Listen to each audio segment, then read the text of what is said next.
Good morning. Good morning. And welcome to everyone here in the room, but of course not just in the room, all across the state of Michigan and in Illinois for Fox Motors' first live YouTube event. To my knowledge, I don't think we've ever done this before. How's my volume, George? We good? All right, we're good. All right, so far so good. I mean, there's only been one error. I've had to update the link at the last minute, but if that's all that goes wrong today, I think we're doing good. So, well, thank you. We're very excited to try this new format, and I appreciate for those of you who are streaming, there's 45, 50 people here in the room, so we're excited about the turnout, and there's probably another 2,000 or so watching, hopefully, live on YouTube. So we're really excited about this. My name is Mark Tomasic, and I'm General Counsel for Fox Motors. And every year, as you know, in July, some of you are new to our group, but every year in July, we do what's called Safety Month. And it's really important to us because as an organization, there's nothing that's more important to us than the health and the safety of our teammates and promoting an environment where you can come to work each day and be productive and not have to worry about injuries or other negative things that could happen in the workplace. Now, in the past several years, we've discussed the typical safety type things: eye protection, ear protection, slip and fall, strains, and all those things are critically important. But this year we're going to do something a little bit different. It's different, and perhaps it's a little bit more, to be honest, a little bit more of a difficult topic. And just if you live in this world and you're not buried under a rock, you see, in fact, today I saw that there was another live shooting, mass shooting, in Ohio. And it seems like every time you turn around, there's a violent act that's occurring somewhere, whether it's in a school, whether it's in a concert venue, a sporting venue, a business, all these different places. And none of us in this, if you're a member of the society, at this point you are not immune. Unfortunately, there is a chance that if you go about your daily life, you could encounter one of these unfortunate events. And we can do everything possible, but we can't prevent it. We can't be 100%. So what we want to do today is spend some time talking about what potentially could be violence in the workplace. And we're hoping through this training that we're going to put on today that everyone here would be as equipped as possible to handle an event, God forbid it were to happen at one of the Fox Motors stores. So to lead our discussion today, we've brought in Jason Russell. I'm very excited to have him with us. He's worked with us before, and he does an absolutely phenomenal job. Let me just tell you a little bit about Jason. First of all, the guy does it all. He's credentialed like nobody. He's the CEO of Secure Education Consultants. He's a graduate of Western Michigan University with a degree in criminal justice and a master's from Michigan State University in security management. He's a former Lansing police officer. He's a Secret Service agent. I always tell him he needs to wear the glasses just to be the shades, the aviators, but he's not wearing them today. And he was recently appointed by Governor Whitmer to Michigan's first School Safety and Mental Health Commission. And overall, he's just a really interesting guy. And he's a Fox Motors, is he a Fox Motors customer? He's Sure. gonna be. We'll say he's absolutely. a Fox Motors customer. Okay. Anyways, Jason, the mic is yours. All right. Thanks. Thank you. All right.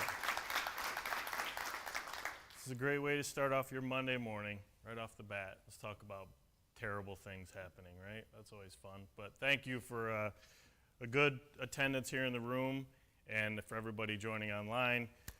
We're going to spend an hour kind of talking about the worst of the worst situation that can possibly happen, but hopefully we're going to do it in a way that's approachable and with reason, and actually trying to give you some real tips that can actually help you. So we're going to kind of break this into two pieces. The first is going to be really focused on the prevention side. And the reality is, even though we do see tons of these situations happening all across the country and across the world, in fact, they are still very rare. The chances of you being a victim of an active shooter situation, you're more likely to be struck by lightning. But the reality is they do still happen. And the purpose of a training like this is really not only for prevention of the worst situations, but also in the workplace. A big part of it is identifying warning signs of somebody that could be headed down that path, right? So we know anytime we see one of these situations, we start to learn a little bit more about the person, we find out often that there were these significant warning signs that happened prior to this event. So a big part of what we're going to talk about today is that prevention side, which is what should we be looking for in not only somebody we work with, but also just somebody maybe that we know in our personal life or that we deal with as a customer, that they may be kind of heading down that path. You're dealing with so many different types of people every day. You're dealing with people in good situations and people that maybe aren't so happy, both on the customer side and on the coworker side. So we want to focus on starting with prevention. And then if we can't prevent it, now we have to respond to it. And that's kind of the tactical side of this training, which is going to be really learning about what happens to my body and my brain during an emergency situation. So I really think the value of this training is that not only will it help you, God forbid something happens at your workplace, but also in your personal lives. Just understanding, like, how do I process information in emergency situations? How does my brain respond to, emergency type stimulus so that I can better respond? Because the reality is, human beings, when it comes to emergencies, don't rise to the occasion. We sink to the level of our training. So what we see in emergencies isn't that people wouldn't have known what to do or wouldn't have been able to respond. It's just they were never trained on what to do. They didn't have any basis of knowledge for response. So that's really what we're designed to do today, is really hopefully give you some baseline level of information. So real quick on SEC, as Mark mentioned, we work with clients in all different types of industries. We've been around for a little over 10 years. We have about 40 consultants at work, and we do work in a variety of industries, not just education, but we work a lot with businesses and on this workplace violence stuff as well. So as we go through this, if you have any questions, we do have a microphone here for questions. We'll try to get you the microphone, or you can come up and ask questions. Or if you don't feel like that and you just want to ask something, just holler it out and I'll repeat it so that people on the feed can hear what we're talking about. So when we think about violence in a workplace or active shooter situations, they are usually what we call targeted violence, which means they're not generally random acts. Somebody doesn't usually just wake up in the morning and think, you know what, I think I'm going to go shoot up my workplace today, or go try to kill a coworker, or go launch a shooting at a parade or at a school or at a factory. It's usually the result of a process that takes place in this person's life over a period of time. Now, anytime something is observable, right, it's interruptible, which means if I can observe behaviors and say, hey, these are consistent with what we know people that launch this type of an attack do, then we have the opportunity to actually interrupt these behaviors and hopefully prevent something from happening. And the reality is, because this has been more and more of a focus, because we see it so often on TV and people are experiencing it more, we are seeing more situations that are being actually prevented or interrupted before they ever occur. Now, you generally don't hear about those situations because they never happened. In other words, if something was prevented, we generally don't really hear about it. So while the incidents of attacks are certainly, we hear about them quite frequently, we rarely hear about the incident of attacks that were prevented. And you can't prove what didn't happen. In other words, if you have good workplace violence policies in place, if you have good processes in place for identifying somebody that might be showing concerns, and that person never does anything, then it's hard to prove, hey, we prevented something from happening. So it's a diligent process. It's something that really has to be focused on, within an organization to say, hey, we know how to identify these behaviors, and if we see them, we have a way to report those. Now, workplace violence and targeted violence comes to an organization in a variety of different ways. It can either be internal, so it can be somebody within the organization. It can be external, so it can be customers, right? Or it can be somebody connected to the business. We call that domestic spillover. There's actually 4 general origins of what we call targeted violence, right? So once again, targeted violence isn't random. I don't see somebody walking down the street and think, hey, that's a good victim of a burglary or a robbery, and I'm going to rob them of their purse or their wallet. This is something that is planned ahead of time. It is something that there are some behaviors that are exhibited prior to that event. Now, really, the type of business that you're in really dictates where your potential origins come from, but there's generally 4 origins.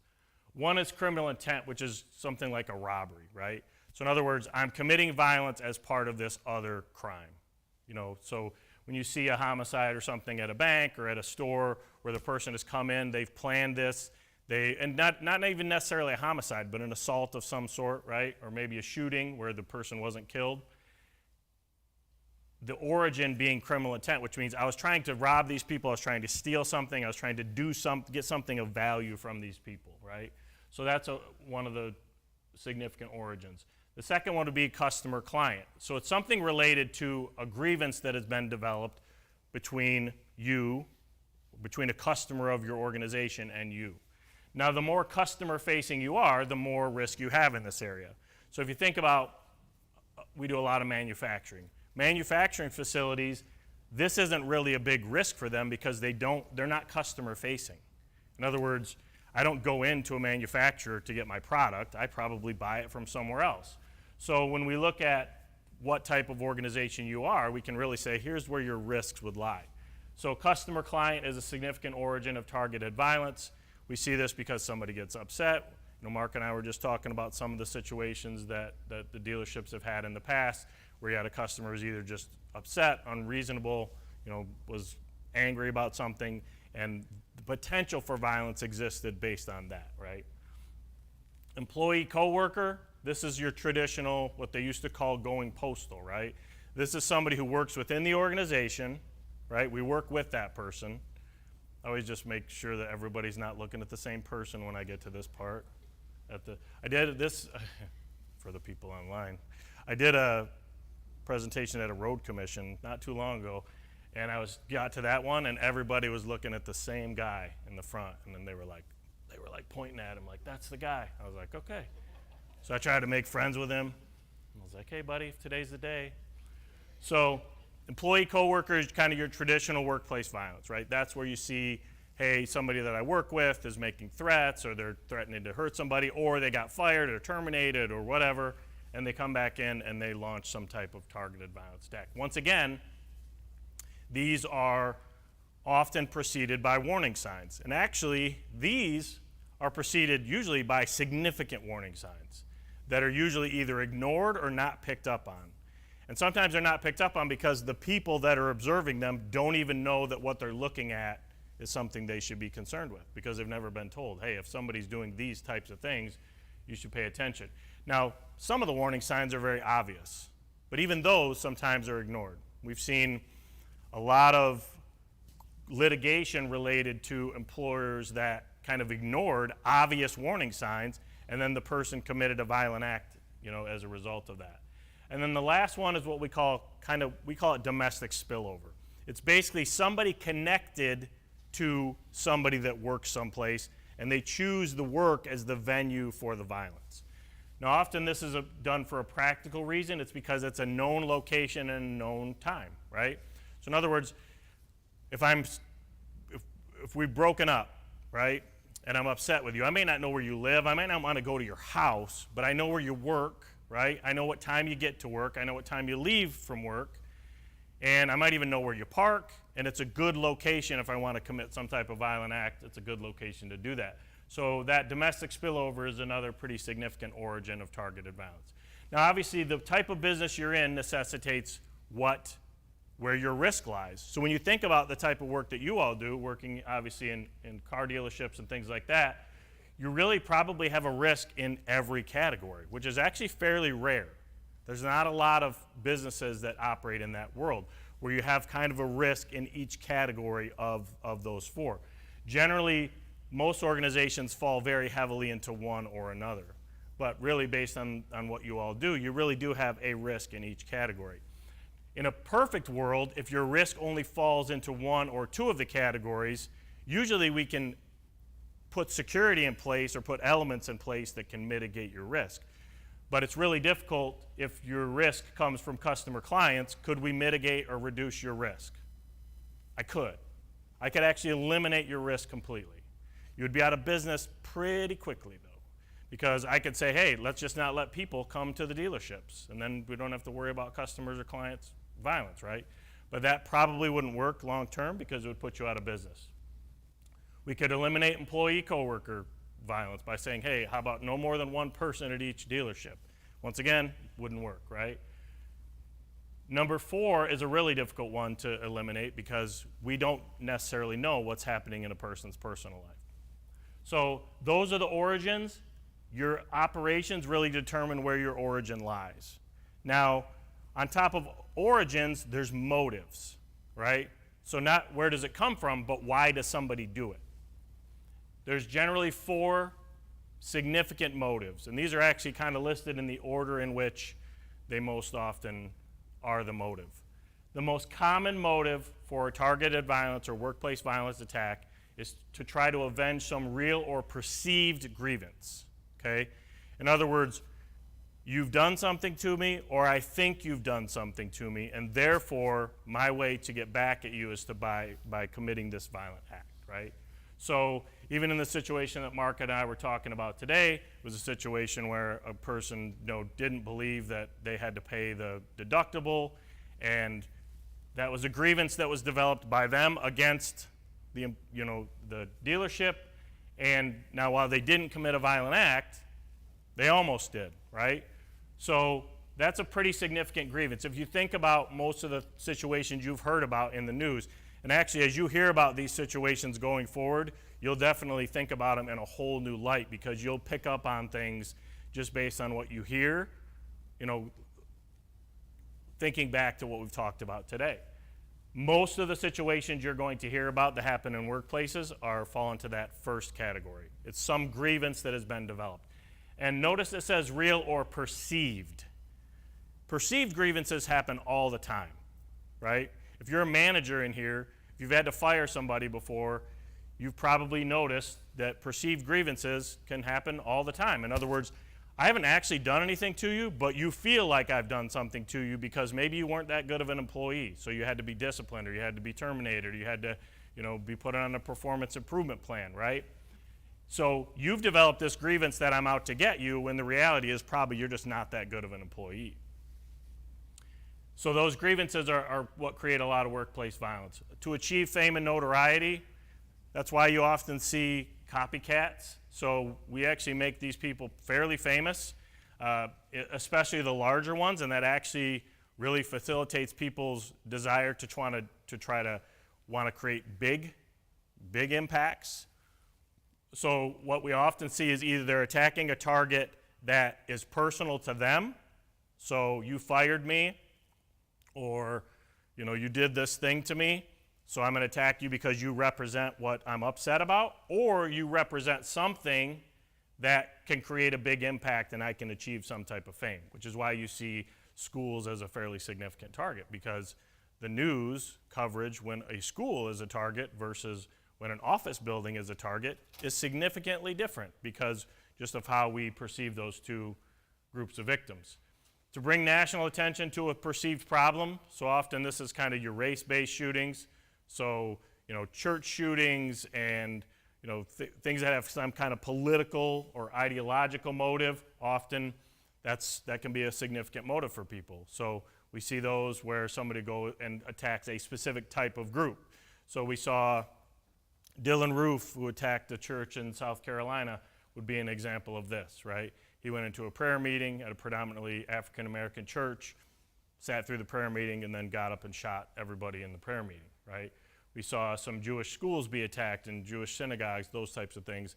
Those are often and there can be a mix of those motives as well, but those are often done to bring national attention to some perceived problem.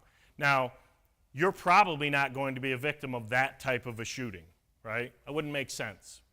You're not a symbolic location for whatever that type of anger might be. So that tends to be churches, it tends to be schools, it tends to be political type organizations, or parades or events, right, that represent a specific thing. And then the last motive, one that is far less common, is just radicalization, which is just kind of terrorism, right? Most often you're going to find that motive falls into the categories of 1, 2, and 3, with number 1 by far being the largest motive for targeted violence. So as we're thinking about the types of people that we would be concerned about, we're thinking about what people would have a either real or perceived grievance against us, right? Now, the bad thing about active shooter situations is often people that have nothing to do with the situation are brought into it because they're in the environment. In other words, the guy that attacked the 4th of July parade a year ago in Illinois, he wasn't upset with the people in the crowd. He was trying to attack a specific type of target. and that happened to be the target. The Las Vegas shooting, right? There was no observable grievance that had been developed by this guy. He was probably trying to achieve some type of fame and notoriety by attacking a high-profile target.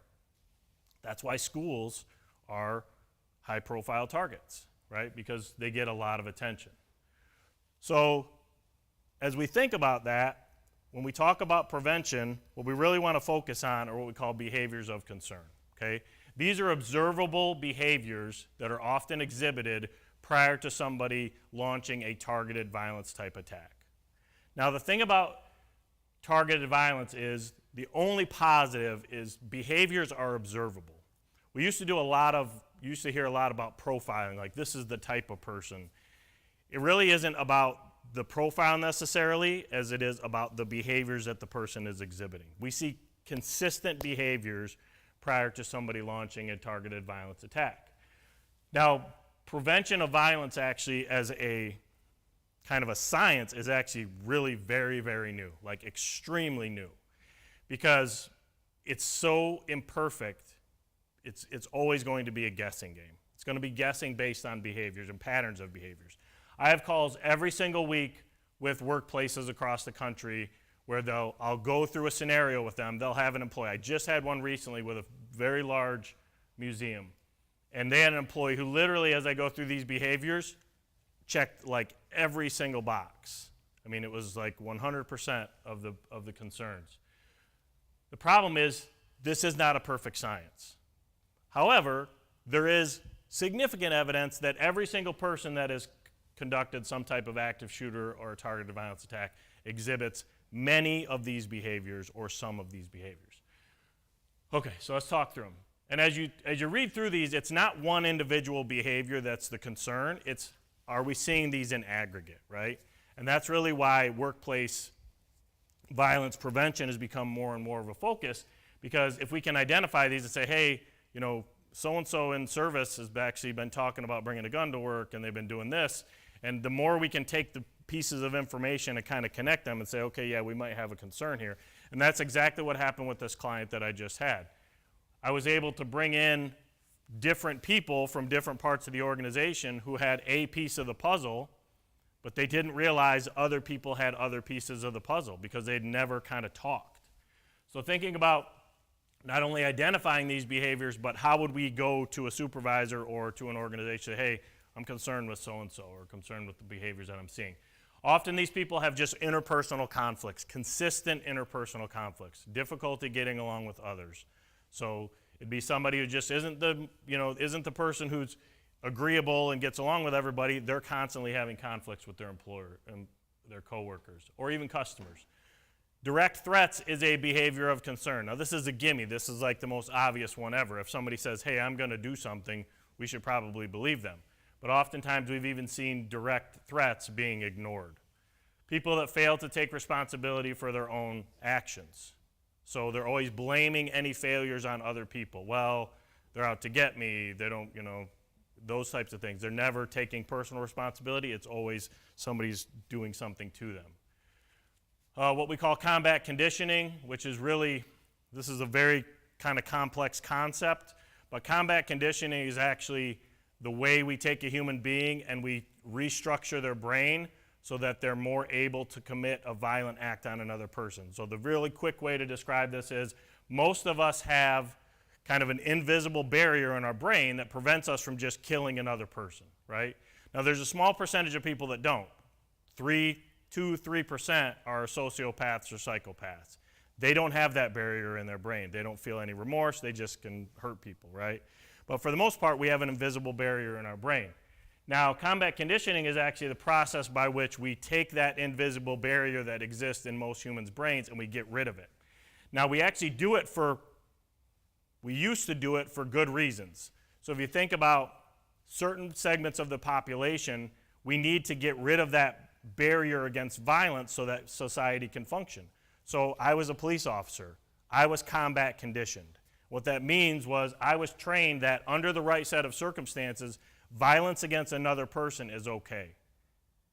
And the way they train you to do that is they essentially slowly reduce the apprehension to be violent with another person. And it happens over the course of a long period of time. So when I think about the targets that I shot at as a police officer and as a Secret Service agent, they always looked like people. Like they were shaped like a person. They had faces on them. Now what that does psychologically is it says under the right set of circumstances, it is okay to shoot at another person. Now the long explanation of this we could spend 2 days on this, but the reality is human beings are actually far more combat conditioned now than ever before. Think about, I'm not a video game person, but some of you may play video games. Does anybody play any like Call of Duty, any of those kind of first-person shooter games? Those are basically combat conditioning. Those are basically reducing the apprehension to violence. So we see often that these people have some level of combat conditioning that's been worked in, right? So it used to be we really focused on combat conditioning soldiers and police officers and other people. Now we actually see a lot of combat conditioning elements worked into just everyday society. With the movies, the content that people watch, there's far more violence. That exposure to violence reduces your shock, the shock value of it, and makes it so it's far more, able for somebody to do that. Often they're experiencing some type of personal life stress, so they're going through a divorce, the job loss, something is happening in their life. They're often inflexible, so they're the people that really overreact to any type of change in the workplace. So, we've changed a policy or we're doing something different. They're not very flexible. Obsession or interest in previous attacks, so they often will talk about previous shootings and previous violent incidents. Often paranoid, often depressed or suicidal, have anger issues, access to weapons. This isn't a Second Amendment issue, but it's just a practical issue. If you wanted to carry out a shooting at your workplace and you didn't have a gun, you theoretically couldn't do it, right? So they have access to the ability to do it. It's one of the things, towards the end of my career at the Secret Service, I was in protective intelligence, which is investigating threats against people we protect. And that's one of the big things we focused on was, you said the words that they want to kill the president. If everybody who said the word they want to kill the president were put in jail, most people would be in jail at some point, right? But we were looking at, do they actually have the capacity to do it? Do they have access to weapons?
Part of the group, or they're just kind of off by themselves. They're the loner, right? We hear that all the time. Or they were just kind of, the loner. And then leakage or veiled threats. So leakage is, they don't say exactly, don't make a direct threat, but they make statements that if you were thinking about it might lead you to believe, hey, maybe something is going to happen. They're saying some weird thing, right? That's far more common actually than direct threats, are these kind of leakage or veiled threats. Or what we sometimes call conditional threats. If you do this, I'm going to do this. All right. So those are the behaviors of concern. So when we're looking at workplace violence policies, we're looking at, hey, do we know what these are, which is why we're telling you them, and then in our organization, do we have a way to actually report these? If I see these in a person, if I see these in a coworker, how do I share that information? So make sure you're having that conversation, especially if you're a supervisor with your people, and say, hey, if you have a concern, and once again, it's usually, we see multiple of these behaviors. It's usually not one behavior by itself. Now, the clarity that we generally get after an event is pretty significant. In other words, we don't often see all the behaviors, and then as soon as something happens, everybody starts to say, oh, well, I saw this, or I saw this.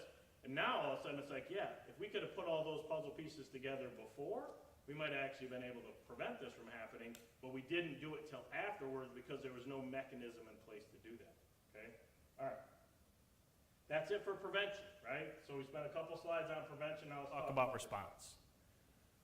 So human beings actually have we're designed to respond to emergencies. Not only our bodies, but our brains were actually designed for emergency response. But we were designed to respond to very prehistoric, very basic emergencies, almost emergencies that don't happen anymore. And we were designed with very simple emergency responses built into our brains. So we actually have 3 hardwired emergency responses built into a human being's brain, okay? Which means even if you've never thought, well, what would I do if this happens? If you've never trained, if you've never run a drill for a particular emergency, if you're faced with an emergency, your brain will automatically, if you haven't practiced, your brain will automatically send you one of 3 hardwired responses. It will either be fight, flight, or freeze, okay? Now, in some situations, as we're thinking about like an active shooter situation, some of those might actually be useful in the situation. Like fight could, and we're going to talk about it here in a couple minutes, but fight could actually be a useful response to an active shooter situation.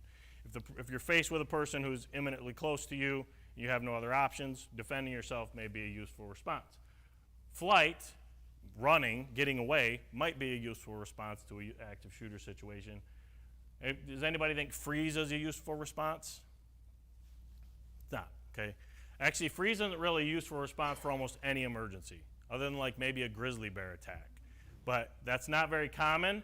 Now, the reason that was built in actually was for predator-prey relationships. So you think about like if you see a deer in your yard, right? They'll often freeze because that's part of that's some of their predators track prey by movement. So they're trying to blend in their surroundings, hoping that the predator doesn't see movement so that freeze actually helps them stay safe.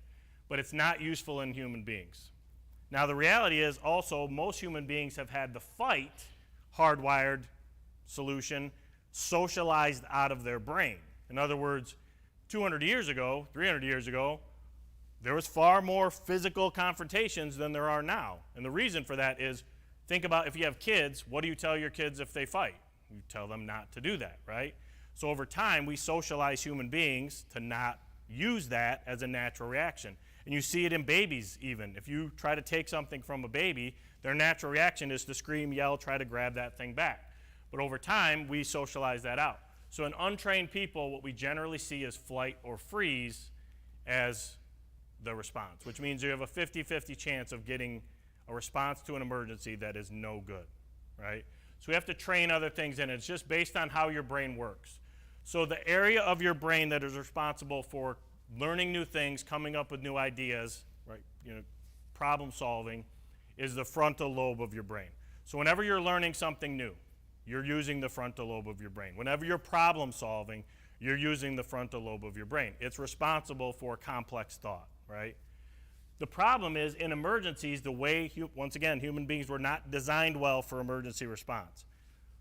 What happens in an emergency is as soon as your brain starts to get the signal that it's in danger, you start to lose access to that area of your brain.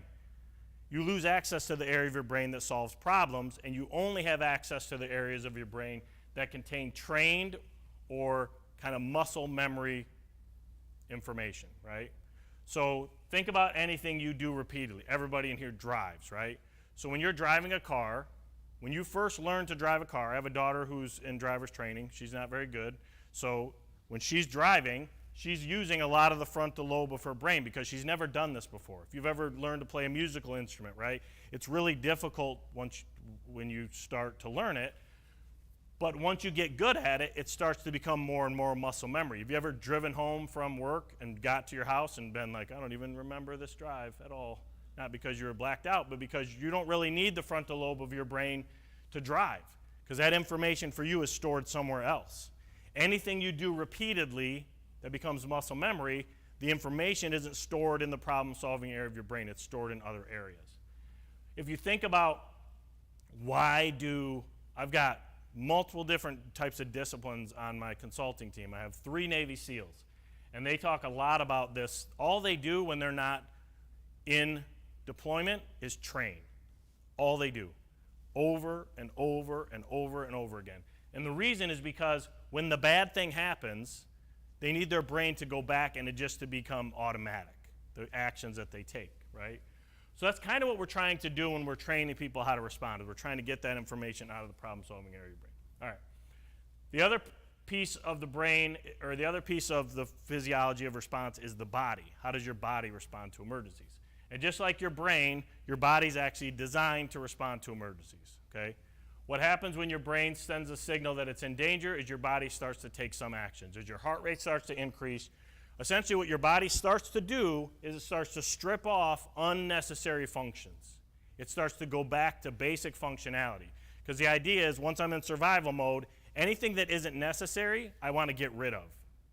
Once again, though, your brain is prehistoric, okay? So it's not prepared for complex modern emergencies, which is why, Navy SEALs, police, people have to train so much because you're working against the natural effects of your brain. So as your heart rate starts to go up, a couple things will start to happen. One of the first things that happens is your body starts to redirect resources.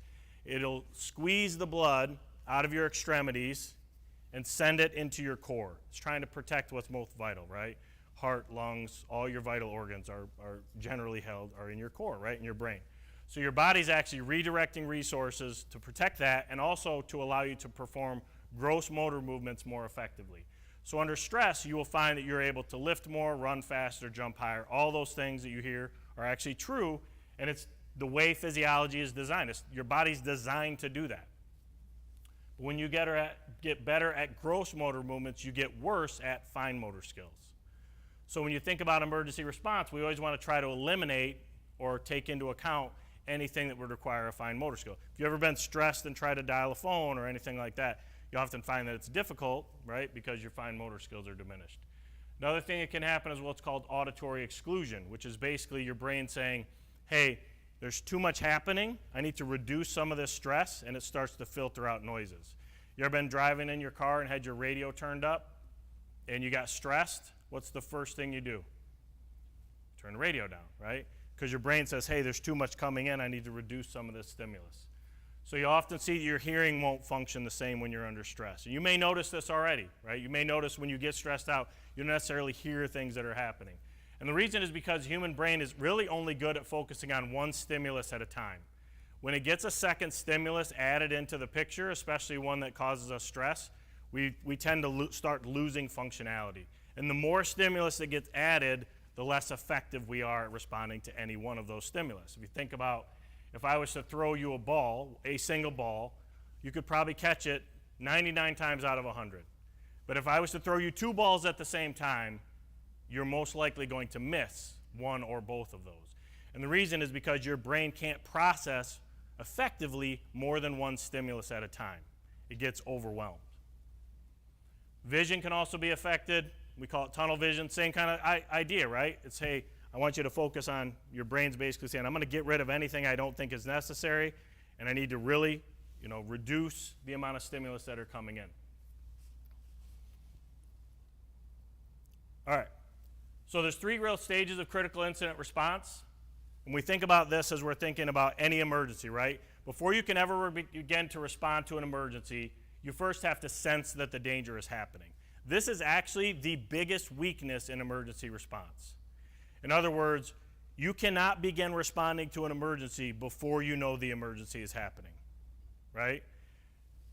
So if you can't figure that one out, if you can't do that properly, nothing else matters. And what we see actually in active shooter situations is the biggest weakness isn't that people wouldn't have known what to do, is that they didn't even know the bad thing was happening until it was close to them. In other words, they didn't get any advance warning. So if you think about how you would spread information or issue an alert in an emergency situation, that becomes a big deal, right? So if you think about a fire alarm, think about what a fire alarm is designed to do. A fire alarm is designed to say, hey, even if you were in the other end of this hotel, quarter mile from here, if there was a fire, you could pull the alarm and you would essentially be giving advance warning to the people all the way over here that, hey, there's an emergency. I know you don't see it, you don't smell the smoke, you don't see the flames, but I'm telling you there's this bad thing happening, you need to start responding, right? Think about how we don't have that in place for other emergencies. In other words, some we do, weather, right? You get a tornado siren. The problem isn't just sensing it, but it's actually believing that it's real. Think about car alarms. This is a great example for that. Think about when I was in high school, or I think middle school or high school was right about when car alarms came out, like early 90s, late 80s. In 1990, if a car alarm went off, you would call the police. Like it was that big of a deal. What do you do if a car alarm goes off now? You don't do anything because you don't, first of all, you're like, I don't care. Hopefully the car is being stolen so the noise goes away, right? Or you just don't believe it's real because there's been so many car alarms and they never were real, so therefore this one isn't likely real. So one of the problems with sensing danger is actually believing that the danger is even real and happening or potentially could impact me. The second step is evaluating your response options, and the third step is taking some action. So real quick, we'll talk about sensing danger. There's some barriers to sensing danger. And as I'm telling you, when I look at emergencies, and we look at every single one of these, and we see consistent issues with active shooter situations especially. And the consistent issue with active shooter situations is a weakness in this first step. And if you can get past this first step, you have a dramatically higher survival rate than if you struggle with this first step, right? So the first step in responding is I have to know that the emergency is happening. So that happens the same way we sense anything else. We see it, we hear it, we feel it, right? We smell it. The same way you sense anything else, you sense danger. The other way we sense danger is somebody else tells us that it's happening before we're experiencing it. We call that an alert. That's what that fire alarm would be. That's what the tornado siren is, right? It's saying, hey, I know you don't see it right now, but I'm telling you that it's coming. The problem is we haven't even really created alerts for this situation yet because it's kind of a new, truthfully, it's a fairly new phenomenon. So we're still trying to figure out how do we even alert if there's an active shooter situation. So think about that within your dealerships. You know, you have the PA systems or whatever you have, but you want to think about ways you could actually issue that information because the faster it spreads, the more likely people are to have time to get safe, right? So I'd want to get that information out as quickly as possible in plain language. Normalcy bias is basically human beings' tendency to aggregate information. There's a reason that if that fire alarm went off right now, most of us probably wouldn't do anything. Why do you think that is? Because 95% of the fire alarms you've heard in your life are not real fires, which means the next time you hear a fire alarm, your brain says, well, this probably isn't a real one either, right? Normally, this is a false alarm. Normally, this isn't real. Therefore, this time it probably isn't real. So normalcy bias comes into play. Oftentimes, normalcy bias is we give a different origin for what it is that we're sensing that's more acceptable. So in active shooter situations, this happens all the time. People will describe the gunfire, and you'll hear normalcy bias, because they'll say things like, oh, it sounded like firecrackers, or it sounded like a car backfiring, right? What they're saying is, it could be gunfire, but it could also be this other thing that's far more likely. Therefore, I want it to be this other thing, right? So normalcy bias slows down our ability to respond. Social proof is basically we look at other people. That's exactly what would happen if there was a fire alarm. We would look at everybody else in the room. If they weren't moving, we'd be like, okay, must not be real. Because if it was, wouldn't everybody be leaving? Social proof is very interesting. People will tend to respond like people around them do. We have a video. We didn't have time to put it in this presentation, but there's a video of basically it's a restaurant on a street in like New York City, and it's taken from a surveillance video. And next, probably right down the street from this restaurant, is a CrossFit gym. Okay, does anybody in here do CrossFit? We would have already heard about it if anybody in here did CrossFit, so probably not. But there's a CrossFit gym right down the street from this gym. And as part of this CrossFit workout, the people are running, the exercise people are running, and they're essentially running past this restaurant.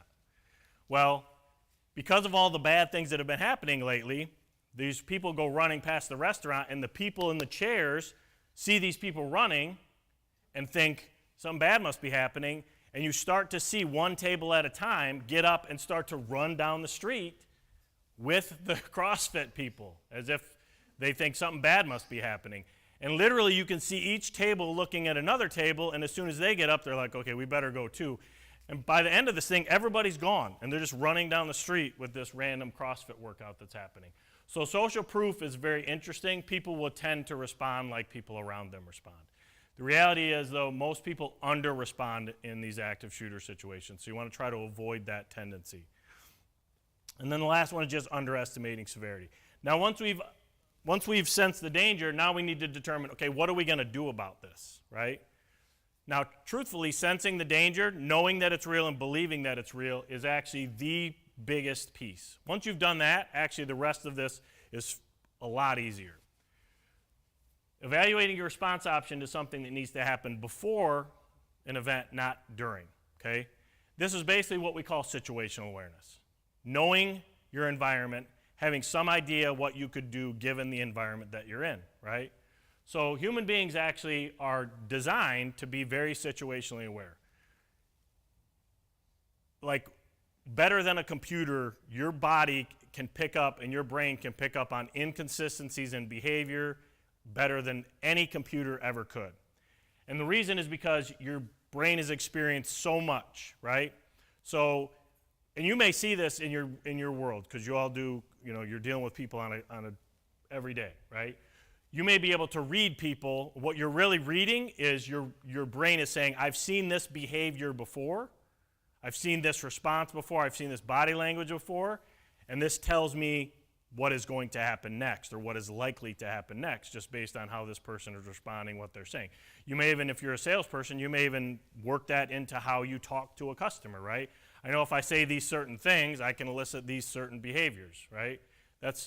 We teach de-escalation. Salespeople are among the best de-escalators because you're constantly, de-escalation is essentially selling. It's selling my point of view to you and getting you to buy into it, even when you don't necessarily want to. So, evaluating your response options, a lot of it is based on your awareness of the situation, right? Anybody ever had that feeling you've been in a scenario or situation like something about this doesn't feel right? What do we call that? Instinct, sixth sense. What that really is your brain saying, something I picked up in this environment doesn't match what I would have expected, and therefore your brain sends you a warning signal. It says, hey, something's wrong with this. You need to pay attention to this, right? Situational awareness can be physical. In other words, it's knowing your environment. What is possible given the environment that I'm in? Now, once again, this is a fairly simple process. Identifying, exits, identifying where would I go if I needed to get out of here, could be something I could use as cover or concealment, right? But once again, people don't really pay attention to their environment, right? My kids know exactly when we go into a restaurant where I'm going to sit. It's automatic. They know. Dad's going to sit in a very specific chair. If we go to a restaurant with their friends, they'll be like, just wait. You'll get to sit once he decides where he's going to sit. Because I want to have a best view of the environment that I can. I want to be able to identify the exits. Now, I don't spend my entire life on this. I'm not walking around paranoid all the time. And actually, the reason I'm not paranoid is because I know how to deal with these types of situations, right? Because I know the environment that I'm in. If I go into a movie theater, I check to see where the exits are. I sit in a fairly specific location in the theater based on what I know about emergencies that happen in movie theaters. Now, we don't spend a ton of time on it, maybe 2 seconds, but if an emergency happens in a movie theater, I'm going to have an idea of what to do based on the fact that I've paid attention to my environment. I know I've been situationally aware. And the last step is just do something, literally. People in emergencies that do something have better outcomes than people that do nothing, period. If you learn nothing else, literally it means you have to do something. You cannot freeze. You cannot stay where you are. You have to do something, okay? What you do in an active shooter situation is going to boil down to one of three options. You're either going to get out, run, you're going to stay where you are. I use the word hide in this just because you've probably all heard run, hide, fight. I don't like the word hide. I don't like the connotations of that. I use secure, which means I'm actually trying to find some protection where I'm at. I'm not just getting underneath a table. Or I'm going to confront or fight. Now, the reason we use these words, we use these types of like 3-word things all the time. You remember when you were little, you learned stop, drop, and? Everybody's heard that, right? Now, we use these because it's real easy for people to remember. But stop, drop, and roll is sequential. In other words, you have to do those in order. If you don't, it's not going to work, right? Run, hide, fight, or whatever 3 words you want to use, is not sequential. Doesn't mean you try them in order. Run, hide, fight means I take the situation I'm faced with. If I'm involved in an active shooter situation, and I say, what is the best decision given my particular set of circumstances, right? Where am I at? Who am I with? Where's the attacker? Now, unfortunately, most people believe that they're supposed to try to do these in order, or they're supposed to prioritize. Oh, I should try to get out at all costs. That's actually not true. You need to make a decision based on the particular set of circumstances that you're faced with.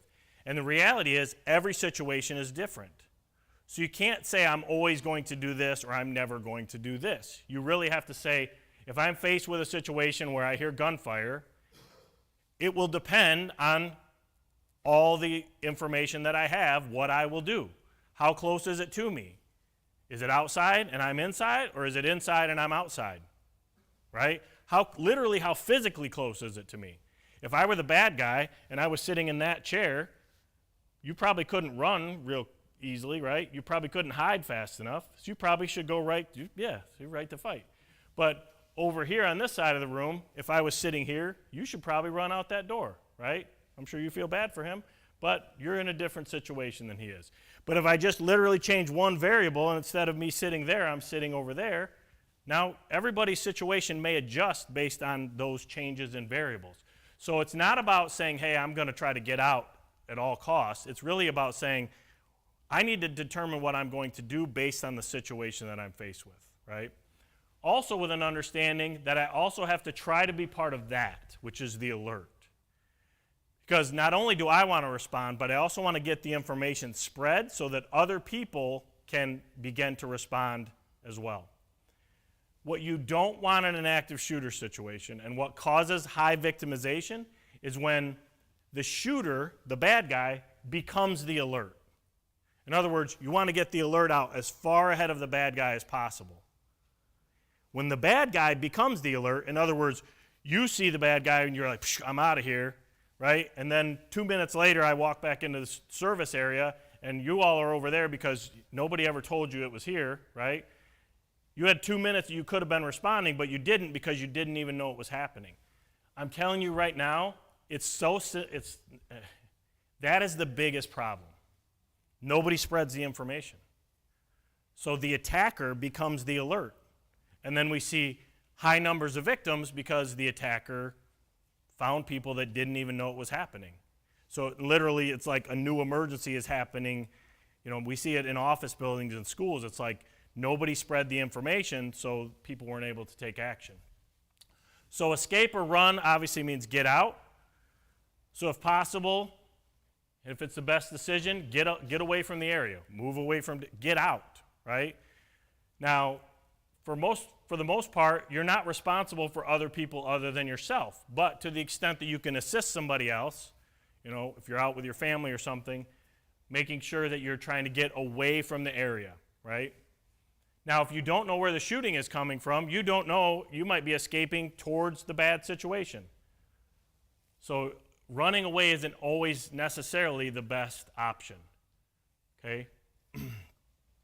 Secure is your kind of hiding. I call it secure because you want to look for cover or concealment, okay?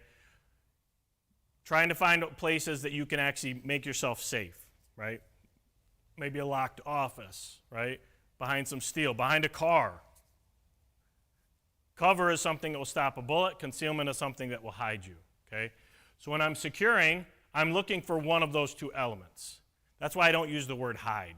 Because if there's no cover, something that will stop a bullet, or no concealment, something that will hide me, I should not be pursuing this option, okay? I might have to pursue one of the other two. Try to lock your doors, get as low as possible. Think about your doors, even literally which way the door swings into your office or into the area you're in. Can I barricade this door? You know, how can I keep this door secure so that the person can't get in? And then the last option is confront, which is literally physical violence, right? Think about what you have available to you. We did this video a couple years ago. We walked out into the service area in the dealership, and there was tons of available weapons out there. A lot of things you could improvise into a weapon. So think about what you could improvise into a weapon that might help you be able to protect yourself and others, right? So, and confrontation shouldn't be something that you pursue. It should only be done if, hey, I don't have any other options. I couldn't run, I couldn't hide, and the person was imminently close to me, and therefore I decided that I needed to confront this person, defend myself, right? So thinking about what you would have available to you as a weapon. It doesn't have to be something that was intended to be a weapon. In other words, a pen or scissors, a pen jammed into somebody's eye socket, right? And the reality is, what we want to try to do in these situations, because the person attacking you is a human like you, the more we can overload that person with stimulus, right, the less effective they will be. So the reason we see high victimization in active shooter situations is because the victims tend to just allow the shooter to operate. They don't do anything back. They don't defend themselves, they don't run, they don't move, they literally just hide in a corner or whatever, and now they're able to get to multiple victims quickly. We need to do something to start to add stimulus to start to overwhelm that person. So when you start to defend yourself, throw things, run, all those things, that adds additional stimulus, which decreases the effectiveness of an attack, okay? So the response is going to fall into one of those three categories. If you choose to fight, fight like your life depends on it, because it does. You got to keep fighting, don't give up. We got like 2 minutes left for questions. That was really fast. It's a ton of information jammed into an hour. So does anybody have any questions, comments, anything you want to bring up for the good of the group? All right. So the idea behind this, you know, as Mark pointed out, it's just to start bringing awareness to this topic. Certainly not to make you paranoid or scared, but to really just give you an awareness of that you need to be keeping an eye out for these types of situations. Definitely maintain your situational awareness. And, you know, I think the warning signs in those behaviors, a conversation as an organization you need to have to say, hey, if we're seeing somebody who's showing us some concerns, we need to make sure that we're letting somebody know. So appreciate your time, Mark. Go ahead and take it back, and I'll... Thank you.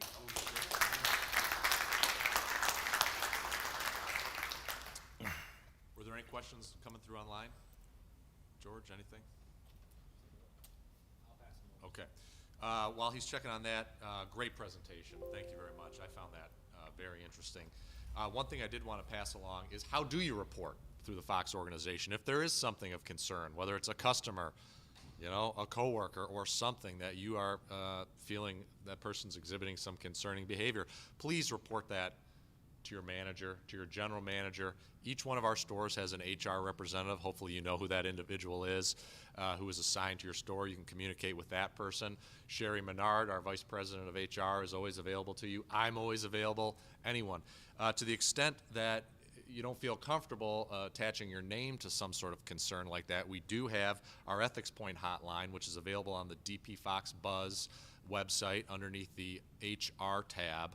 There is our Ethics Point. It's it's truly anonymous, and you can, if you have any concerns about anything within our organization, this topic included, you can go ahead and file a report, if you will, about your concern through the Ethics Point hotline, and that will bring it to our attention, and it can be looked into further. So that is very important, of course, and we do ask everyone. We're all a team, And if anyone has concerns, please don't sit on those. You'd always imagine how horrible you'd feel if you had a concern about something or someone and nothing was said and then something tragic happened. So please speak up. Any questions? No questions? All right, thank you. That's it. YouTube Live, it's done.